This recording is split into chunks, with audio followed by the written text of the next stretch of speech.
आराध्य के चरणों में भक्ति भावों से वंदना। अनंत आस्था के केंद्र परम पूज्य गुरुदेव के सुपावन चरणों में सहभक्ति वंदना। सभी चारित्र आत्माओं के चरणों में भक्तिपूर्वक वंदन। और आप सब लोग इस कार्यशाला के संभागीगण, बंधुओं बहनों, सभी श्रोताओं, आप सबको सादर जय जिनेंद्र से अभिवादन करता हूँ। समण संस्कृति संकाय और अखिल भारतीय तेरा पंथ युवक परिषद के संयुक्त तत्वावधान में सम्यक दर्शन कार्यशालाओं का आयोजन हो रहा है। आज इसका तीसरा सत्र है और इस वर्ष की कार्यशाला परम पूज्य आचार्य श्री महाप्रज्ञ जी की एक सारगर्भित कृति, महत्वपूर्ण कृति शरीर और आत्मा, तो इस पुस्तक पर आधारित यह कार्यशाला है। इस पुस्तक के अध्ययन से, स्वाध्याय से शरीर और आत्मा के अनेक गूढ़ रहस्यों का बोध हमें हो सकता है और हमारे लिए आध्यात्मिक विकास का मार्ग भी प्रशस्त हो सकता है। तो ऐसी पुस्तक का स्वाध्याय करना भी अपने आप में एक परम सौभाग्य की बात होती है। बंधुओं बहनों,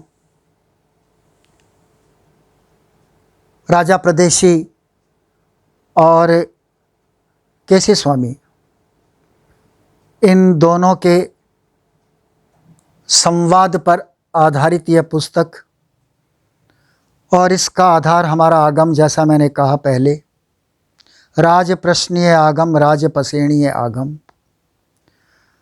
राजा प्रदेशी नास्तिक विचारधारा का व्यक्ति और किस प्रकार चित्त सारथी के प्रयासों से राजा प्रदेशी का और कुमार श्रवण केसी का यों मिलना होता है, वार्तालाप का क्रम प्रारंभ होता है। और पिछले सत्र में हमने ये जाना कि राजा प्रदेशी एक भ्रांत धारणा से ग्रसित था। उसने जो प्रश्न किया उसके आधार पर कह रहा हूँ। तो उसका यह मानना कि आत्मा घर से बिल्कुल बंद घर, लोह कुंभी, तो किसी की मृत्यु होती है, आत्मा बाहर निकलती है, तो बिना छिद्र कैसे तो वो बाहर निकलेगी और कैसे वह प्रवेश करेगी, बस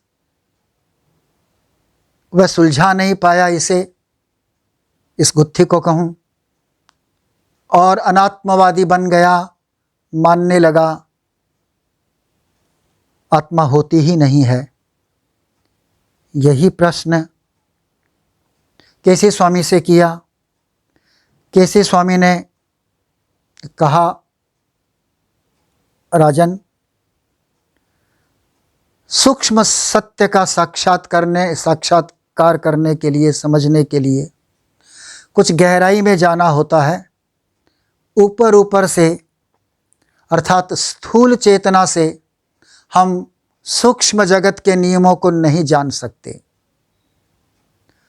तो केसी स्वामी ने राजा प्रदेशी को सूक्ष्मता में जाने का प्रयास किया और उसके प्रश्न के समाधान में उसे यह बताया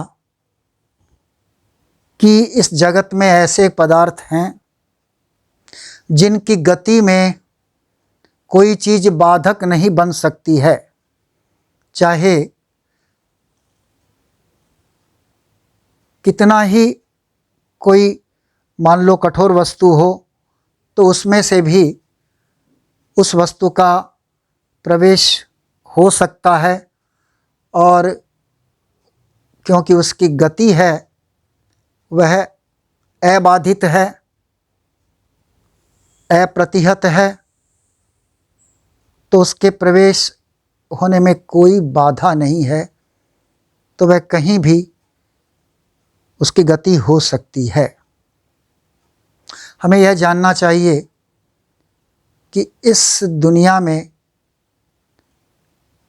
ऐसे कितने पदार्थ हैं जो गतिशील है, जिनकी गति होती है, गति हो सकती है, यानी चलते हैं, मूव करते हैं।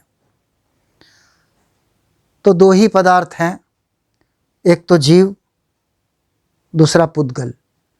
जीव और पुद्गल ही गतिशील पदार्थ है, उन्हीं की गति हो सकती है, और कोई वस्तु गति नहीं कर सकती।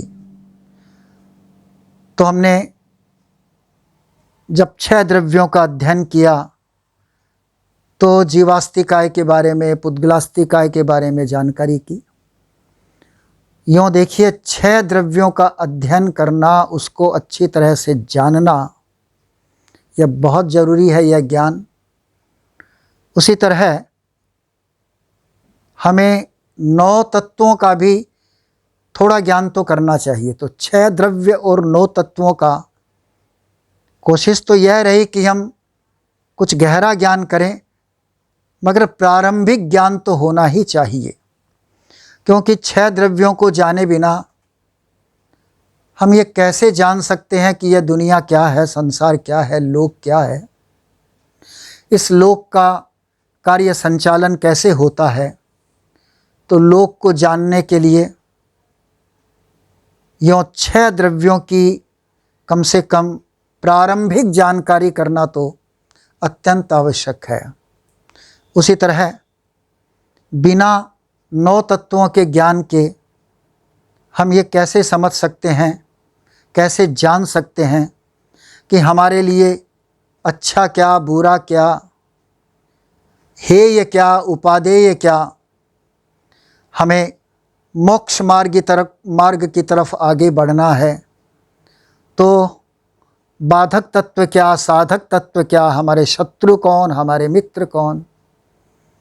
9 तत्वों की सम्यक जानकारी से ही हमें इसका बोध हो सकेगा, और हम इसे समझकर, जानकर, जो हमारे लिए हेय है उसे हम छोड़ेंगे, और जो हमारे लिए उपादेय है, ग्रहणीय है, उसे हम ग्रहण करेंगे और उस दिशा में विकास कर सकते हैं। हेय, ज्ञेय, और एक तीसरा शब्द है उपादेय। क्षमा करें, हेय और उपादेय के बारे में तो हमने बात की। ज्ञेय सब है, जानने लायक सब है। तो यूँ ज्ञान के द्वारा ही, सम्यक ज्ञान के द्वारा ही हम हेय और उपादेय के बीच की भेद रेखा को जान सकते हैं। तो गतिशील पदार्थ जो हम बात कर रहे थे, वह तो जीव और पुद्गल, ये 2 ही पदार्थ हैं, और वो भी गति अपने आप नहीं करते हैं, उन्हें भी सहयोग चाहिए। धर्मास्तिकाय का सहयोग न हो तो जीव और पुद्गल की गति कैसे हो सकती है? हो ही नहीं सकती। हमारी इसी पुस्तक में आगे के अध्यायों में यूँ 6 द्रव्यों के बारे में कुछ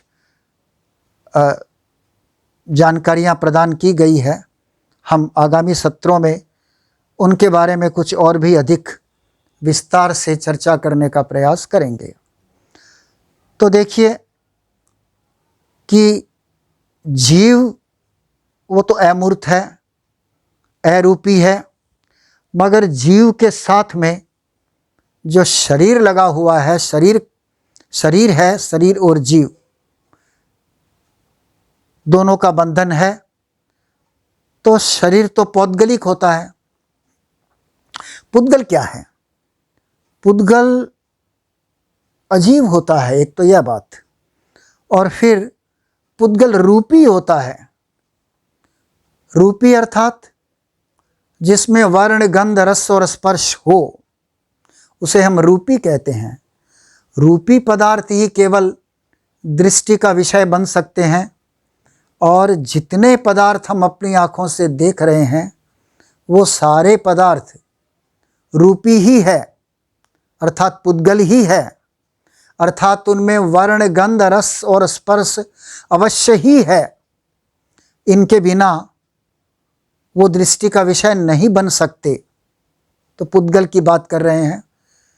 पुद्गल की एक विशेषता, जो उसकी अपनी विशेषता है, सभी पदार्थों की, 6 द्रव्यों की अपनी अपनी ही विशेषता होती है। गलन मिलन स्वभाव, अर्थात मिलना और अलग होना, ये पुद्गल का ही नेचर है, पुद्गल का ही स्वभाव है। तो जीव के साथ जो शरीर है वह तो पौद्गलिक है, और कार्मण शरीर, 4 स्पर्श वाला शरीर, अभी जैसा मैंने कहा वर्ण, गंध, रस और स्पर्श, ये चारों किसी पुद्गल में अवश्य ही होंगे, तभी वो रूपी है, तभी वो पुद्गल है। अब हम रस की बात करते हैं, क्षमा करें, स्पर्श की बात करते हैं। स्पर्श 8 होते हैं। कौन कौन से 8 स्पर्श होते हैं? तो शीत, उष्ण, शीत अर्थात ठंडा, उष्ण, गरम, स्निग्ध, चिकना, रुक्ष, रूखा, फिर गुरु लघु अर्थात भारी हल्का, और कर्कश मृदु, मृदु अर्थात कठोर और मुलायम। ये 8 प्रकार के स्पर्श होते हैं।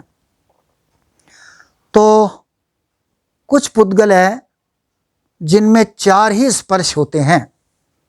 कौन से 4 होते हैं? वो जो प्रथम 4 वाले, अर्थात शीत, उष्ण, स्निग्ध और रुक्ष, ये 4 स्पर्श होते हैं। तो 4 स्पर्श वाले जो पुद्गल होते हैं वो हमारी दृष्टि का विषय हो नहीं सकते, वो इंद्रियों का विषय हो नहीं सकते। कल भी संभवतः मैंने कहा था इससे पहले कि इन चतुर्स्पर्शी पुद्गलों को विशिष्ट ज्ञानी, अवधि ज्ञानी, विशिष्ट अवधि ज्ञानी ही देख सकते हैं, जान सकते हैं। तो ये जो कार्मण शरीर है, कर्म भी अगर हमसे कोई पूछे कि कर्म क्या है, तो कर्म अजीब है। कर्म पुद्गल है। कर्म में दिखाई पड़ने का गुण होता है, मगर हमारी अपनी सीमा है। चतुर्स्पर्शी होने के कारण इंद्रियों का विषय नहीं हो सकता है कर्म। तो कर्म भी रूपी है, और आत्मा अरूपी है। अरूपी और रूपी, इन दोनों का संबंध है, वो अनादिकाल से है। तो आत्मा जो कि कर्मों से बंधी हुई है, चतुर्स्पर्शी कर्म, कार्मण शरीर से युक्त आत्मा, तो उसकी गति में फिर कोई बाधक नहीं बन सकता, कहीं भी वह प्रवेश कर सकती है। अब उसके साथ में तेजस शरीर भी है। तेजस शरीर तो अष्टस्पर्शी शरीर है, अर्थात उसमें 8 ही स्पर्श होते हैं, मगर उसका परिणमन सूक्ष्म होने के कारण तेजस शरीर युक्त आत्मा की गति में भी कोई वस्तु बाधक नहीं बन सकती। आत्मा कहीं भी प्रवेश कर सकती है, उसके लिए कहीं कोई छिद्र की ज़रूरत नहीं है। और तो और उस दिन हमने आहारक शरीर के बारे में बात की थी। आहारक शरीर और भी स्थूल होता है। सर्वज्ञों के पास वो आहारक वर्गणा से निर्मित आहारक शरीर, एक हाथ का पुतला जाता है तो बिल्कुल अप्रतिहत गति वाला होता है। उसमें, उसकी गति में कोई चीज़, रास्ते में कोई भी चीज़ आ जाए, पहाड़, चट्टान आदि, कोई भी उसको रोक नहीं सकता। वह प्रवेश करता है और चला जाता है। इसी तरह औदारिक शरीर भी यों, उसकी गति में भी अगर वो सूक्ष्म उसका परिणमन है तो आत्मा उस शरीर के साथ में भी कठोर से कठोर वस्तु में भी प्रवेश कर सकती है। हमने अग्नि का उदाहरण दिया था। संभवतः आग है, लोहे में प्रवेश करती है तो उसके तो औदारिक शरीर होता है, मगर उसका परिणमन सूक्ष्म होने के कारण कठोर लोहे में प्रवेश करने में भी कोई उसको बाधा नहीं हो सकती। तो यही बात केसी स्वामी राजा प्रदेशी को बता रहे हैं कि हमें इस प्रकार सूक्ष्म जगत के नियमों को जानना होगा। और एक बात, जो शब्द बाहर निकले थे उस कूटागारशाला से, उस लोह कुंभी से शब्द भी बाहर निकले थे, वाद्य यंत्रों के, नगाड़ों के शब्द। तो शब्द जो भी हम बोलते हैं, तो बोलने के लिए, किसी को भी बोलने के लिए पुद्गल चाहिए। भाषा वर्गणा के पुद्गल हैं, वो भी चतुर्स्पर्शी हैं। तो वो भाषा वर्गणा के पुद्गलों को काम में लेते हैं, तभी शब्द की उत्पत्ति होती है। भाषा अर्थात बोलना होता है। मगर जब उन पुद्गलों से शब्द जो बनता है, वह शब्द है, वह अष्टस्पर्शी होता है। मगर उस शब्द की परिणति भी, उसका परिणमन भी सूक्ष्म होने के कारण वह भी यों बाहर निकल सकता है। वह भी, उसकी गति में भी कोई बाधक नहीं बनता। और आप जानते हैं शब्दों की गति, प्रकाश की गति, ये पौद्गलिक है, ये सब पुद्गल है, मगर इनकी गति कितनी तेज होती है। यहाँ बोला हुआ शब्द कितने कम समय के अंदर यूँ पूरे आकाश में फैल जाता है, हम तक पहुँच जाता है, पहुँच रहा है। हम बोल रहे हैं यहाँ और शब्द पहुँच रहा है कहाँ। तो शब्द भी, गति भी कितनी तेज होती है। यूँ इस चर्चा का सार इतना ही है कि जब स्थूल पुद्गलों का भी सूक्ष्म परिणमन होता है, तो वो आत्मा स्थूल उन पुद्गलों के साथ भी, स्थूल शरीर के साथ भी इनका सूक्ष्म परिणमन हो गया है। वह कहीं भी प्रवेश कर सकती है, उसके प्रवेश में कोई बाधक नहीं बन सकता। तो यह एक सूक्ष्म बात है। इसे हम जानेंगे नहीं, इस सत्य को, इस नियम को, तो फिर राजा प्रदेशी की तरह ही ये धारणा रहेगी कि क्यों आत्मा को निकलने के लिए कोई छिद्र तो चाहिए। राजा प्रदेशी केसी स्वामी की इन बातों को ध्यान पूर्वक सुन रहा है और कहीं न कहीं वो महसूस कर रहा है कि वास्तव में उसने अभी तक इन बातों को सुना नहीं और उसने कभी सूक्ष्म जगत में जाने का तो प्रयास ही नहीं किया। स्थूल जगत की प्रचलित मान्यताओं के आधार पर बस उसने यह एक विचार, एक अवधारणा बना ली। यह कम से कम महसूस तो कर रहा है, लेकिन अभी भी अच्छी तरह से वह सुन रहा है ध्यानपूर्वक, यह ठीक है, लेकिन अभी भी उसकी बहुत सारी भ्रांतियां बनी हुई है। एक भ्रांति उसके मन में है, एक प्रश्न उनके मन में है, प्रदेशी के मन में। और प्रदेशी एक प्रश्न पूछता है केसी स्वामी से। प्रश्न उसका यह है कि आप लोग आत्मवादी, आत्मा को मानने वाले हो और आप लोग ये कहते हो कि सब आत्माएं समान है। तो सब आत्माएं जब समान है, तब उसका प्रश्न, उसका ऐसा ये प्रश्न ये है, धनुष और बाण से रिलेटेड जो प्रश्न है, उसने पूछा कि कोई युवक जवान शक्तिशाली है, धनुष बाण चलाना जानता है, तो वह तो धनुष बाण चला सकता है, मगर कोई बालक छोटा, शक्ति भी कम शरीर की, तो वह बालक धनुष बाण क्यों नहीं चला सकता? यह प्रश्न था उसका, राजा प्रदेशी का कुमार समन केसी से, कि आप कहते हो कि आत्मा की, सब आत्मा बराबर है, समान है, तो फिर युवक चला सकता है बालक क्यों नहीं चला सकता? यहाँ भी केसी स्वामी उसको यही प्रेरणा देते हैं कि हमें सूक्ष्म जगत के नियमों को जानने का प्रयास करना होगा। केसी स्वामी ने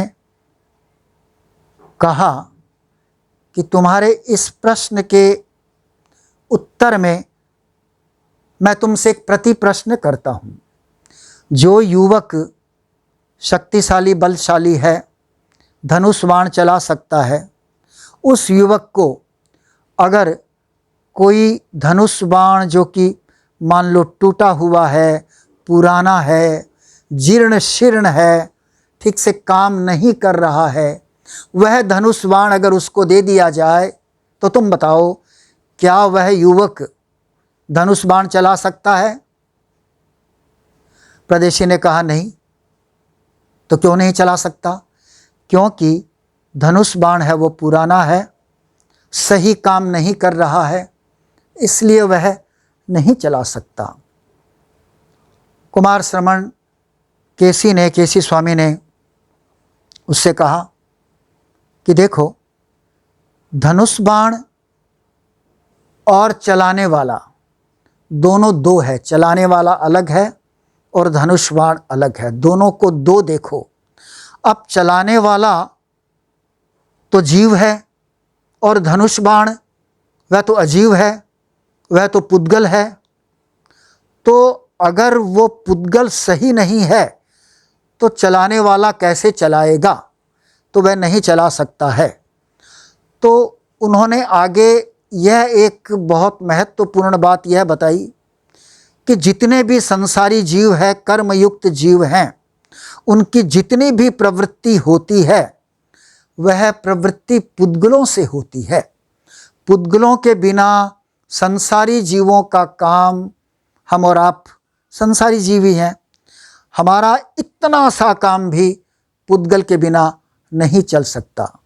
जीवों के काम में आने वाले 8 प्रकार के पुद्गल होते हैं। यो औदारिक वर्गणा के पुद्गल, वर्गणा यानी एक जाति के, एक कैटेगरी के पुद्गल, एक ही जाति के पुद्गल। औदारिक वर्गणा, वैक्रिय वर्गणा, आहारक वर्गणा, तेजस वर्गणा, कार्मण वर्गणा, ये तो 5 शरीर वर्गणाएँ हैं जिनके बारे में हमने बात कर ली है। उसके बाद मनोवर्गणा, ये 6ठी और 7वीं वचन वर्गणा या भाषा वर्गणा, और 8वीं ये कार्मण वर्गणा। ये 8 प्रकार के पुद्गलों से जीव उन्हें काम में लेता है, तभी वह कोई क्रिया कर सकता है, कोई प्रवृत्ति कर सकता है। जीव हमेशा प्रवृत्ति करता है और प्रवृत्ति करने के लिए उसे पुद्गल चाहिए ही चाहिए। हम बोलते हैं तो जैसा मैंने अभी कहा कि वचन वर्गणा या भाषा वर्गणा के पुद्गलों को लेना होता है और उनको लेने के छोड़ने की क्षमता हमने जन्म के प्रारंभ में ही प्राप्त कर ली थी। जब हम पर्याप्त हो गए थे तो पुद्गलों को लेना, ग्रहण करना, उनको काम में लेना, फिर उन्हें विसर्जित कर देना। ग्रहण, परिणमन और विसर्जन, यह शक्ति जन्म के समय ही हमें प्राप्त हो गई थी। उसी प्रकार जब हम संगी जीव हैं, जो चिंतन कर सकता है, मनन कर सकता है, योजनाएं बना सकता है, कल्पनाएं कर सकता है, स्मृति कर सकता है, अर्थात जिसके मन होता है वो संगी जीव होता है। मगर वह मन से सोचने का काम संगी जीव कैसे कर सकता है? तभी कर सकता है जब मनोवर्गणा के पुद्गलों को वह ग्रहण करेगा, उनको काम में लेगा, तभी सोचने की क्रिया हो सकती है। और श्वासोश्वास वर्गणा के पुद्गल हम लेते हैं, तभी श्वास के रूप में उन्हें परिणमन करना, छोड़ना, इस रूप में श्वासोश्वास की क्रिया हमारी होती है। और शरीर तो है ही। तो यों आत्मा के पास प्रवृत्ति करने के, यों कहें तो हम 3 साधन है। पहला साधन जो कि सभी जीवों के पास में है, एक इंद्रिय के पास में भी, सबके पास में है, वो है शरीर। तो पहला साधन तो शरीर हो गया। फिर दूसरा साधन वचन बोलना, भाषा, प्रवृत्ति करने का साधन। तो दूसरा हो गया वचन, और तीसरा साधन तो संगी जीवों के पास में ही होता है, मन वाले जीवों के पास में ही होता है। मन तो मन, वचन, काया या फिर शरीर, वचन और मन, इन तीनों साधनों के द्वारा प्रवृत्ति, ये तो साधन है और प्रवृत्ति करने वाला जीव है। ठीक उसी प्रकार धनुष बाण चलाने वाला वो जीव है और धनुष बाण है वो साधन है। अब प्रश्न ये है कि वो बालक क्यों नहीं चला सकता है, धनुष बाण क्यों नहीं चला सकता है? तो धनुष बाण एक साधन है, एक उपकरण है धनुष बाण उस बालक के पास में, मगर उस बालक का जो शरीर है वो भी तो उसका उपकरण है। उस बालक के जीव के लिए उस बालक की आत्मा के पास वो शरीर, मगर वो शरीर अभी विकसित नहीं है, उसमें अभी इतना विकास नहीं हुआ है कि वह धनुष बाण चला सके। तो जितना विकास होना चाहिए साधन का, उतना विकास अगर नहीं होता है तो फिर वह काम वह हर कोई आत्मा, हर कोई जीव नहीं कर सकता। तो यहाँ भी केसी स्वामी ने समाधान देते हुए कहा कि वह बालक इसलिए नहीं चला सकता कि उसका शरीर अभी विकसित नहीं हुआ है, साधन विकसित नहीं हुआ है। और उन्होंने यह भी स्पष्ट किया कि सभी आत्माएं समान होती है जो कहा गया, इसका अर्थ यह न लिया जाए कि सभी आत्माओं का विकास समान होता है। तो सभी आत्माओं का विकास समान नहीं होता है। सभी आत्माओं के, संसारी आत्माओं के विकास में बड़ा अंतर रहता है, तरतमता रहती है, चेतना सब में होती है। तो चैतन्य गुण सभी आत्मा में होता है, चाहे वो अल्प विकसित ही क्यों ना हो, चाहे वो निगोद का जीव हो, चाहे वह एकेंद्रिय हो, और पूर्ण विकसित जीव सिद्धात्मा, तो उनमें तो चेतना का संपूर्ण विकास है। मगर चेतना का अंश कोई जीव में न हो, ऐसा हो नहीं हो सकता। तो चेतना सब जीवों में होती है। इस अपेक्षा से हम कह सकते हैं कि चैतन्य गुण सब में होता है। और दूसरी अपेक्षा यह भी है कि सभी आत्मा, सभी अनंत आत्माएं, संसारी आत्मा, सिद्धात्मा, एकेंद्रिय से लेकर पंचेंद्रिय तक की सभी आत्मा में जो आत्मा के प्रदेश होते हैं वो एक समान होते हैं। आत्म प्रदेश जो सूक्ष्म अंश होता है, सर्व सूक्ष्म अंश, जिसका फिर फर्दर डिवीज़न नहीं हो सकता, वो उसके साथ लगा है, अविभाज्य है, वह प्रदेश कहलाता है। तो ऐसे कितने प्रदेश हैं आत्मा के, सर्व सूक्ष्म अंश ऐसे कितने हैं? तो असंख्य है। तो सभी आत्माओं के प्रदेश एक समान है। इससे पहले के सत्र में भी आपको यह बताया गया था। तो सभी आत्माओं के प्रदेश है वो समान है। किसी भी आत्मा के प्रदेश एक भी किसी से कम नहीं, किसी से अधिक नहीं। तो यों प्रदेशों की समानता है और चैतन्य गुण सब में है। हाँ, चेतना के गुण का विकास में तो बहुत तरतमता होती है। तो इस प्रकार अगर हम सापेक्ष दृष्टिकोण से किसी बात को, किसी तत्व को नहीं समझेंगे तो फिर उसे समग्रता के साथ सर्वांगीण रूप से हम नहीं समझ पाएंगे। इस प्रकार केसी स्वामी कुमार क्षमा करें, प्रदेशी के इन प्रश्नों के यों उत्तर दे रहे हैं, उन्हें समाहित कर रहे हैं राजा प्रदेशी को, और राजा प्रदेशी भी कुछ कुछ समाहित हो रहा है।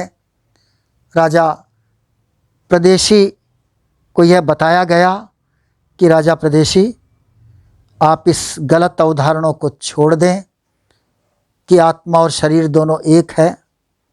आत्मा शरीर दोनों भिन्न भिन्न हैं। सभी आत्माएं प्रवृत्ति करने के लिए, क्रिया करने के लिए या जीवन चलाने के लिए इस शरीर को साधन बनाती है और इस साधन से वह प्रवृत्ति करती है, क्रिया करती है। तो इस प्रकार हम इन बातों को और भी सत्रों में कुछ जानने समझने का प्रयास करेंगे।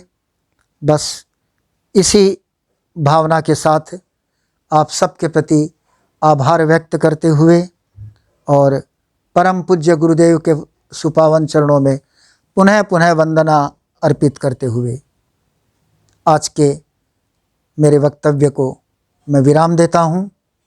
ओम अरहम।